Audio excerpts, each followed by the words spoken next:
This is the last lesson in the first unit. We're going to look at problem solving with tangents today. Um, Following this, you guys will have a review to work through, check your answers, and then when you're ready to sign up for the test, let me know and I can set that up for you, either with me or in your student success room at your school. For this lesson, we're looking at tangents. Remember, a tangent is a line that just touches the circle at exactly one point. The nice thing about tangents is when you draw them accurately, they're always perpendicular to a diameter. So the angle right here would be 90 degrees every single time. There's no choice on that. And we call that the point of tangency.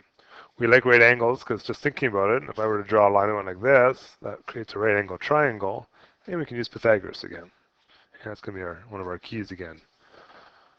For example, this very first one here, I want to solve for x.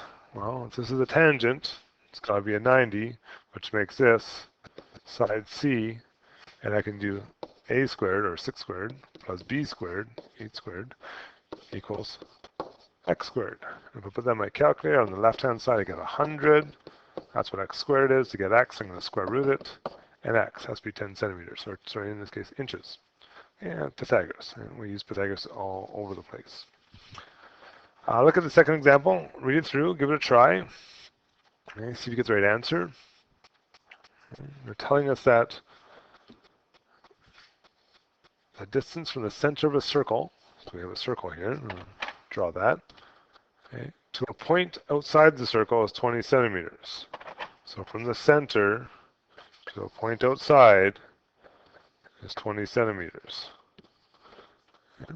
The length of the tangent from the point of tangency, so point of tangency, is 14. Now the point of tangency is where we make the right angle, right? So if we say this is the point of tangency right here, I know that's 14, okay, and I know this has to form a right angle. No choice on that matter.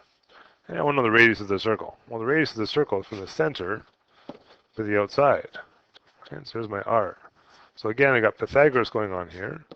R squared plus 14 squared has to be 20 squared. And things aren't in the right order, so let's rearrange that. Bring the 14 over to the opposite operation. If I put that into my calculator, I get 204. That's what r squared is, so we're going to square root it as we usually do. And we end up with 14.28 centimeters. And that's the first side of tangent.